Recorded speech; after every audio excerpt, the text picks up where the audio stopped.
Hey class, welcome back. Today we will be discussing about dividend irrelevant theory in detail, stated by Modigliani and Miller, also known as hypothesis. Oh Ryan, please wake up. We are having an important concept under discussion. Oh no. So sorry, ma'am. Alright, be attentive now. According to Franco Modigliani and Merton Miller, dividends are irrelevant in determining the firm's value.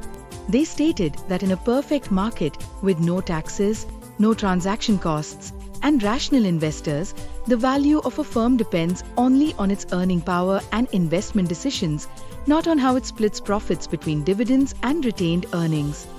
In the Modigliani-Miller hypothesis, the value of a share today is given by the following formula, where P0 is the current market price of the share. That's what the share is worth today. D1 is the dividend expected at the end of the year.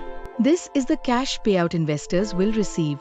P1 is the expected price of the share at the end of the year, essentially the future resale value.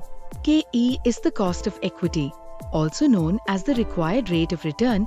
This represents the return investors expect for holding the stock. This formula shows that what really determines a firm's value is the total return investors expect, not necessarily how that return is split between dividends and capital gains. Thus, as per hypothesis, dividend policy is irrelevant in determining the firm's value. What matters is how efficiently the company invests its capital. If you found this video helpful, don't forget to like, share and subscribe us and continue your learning with us.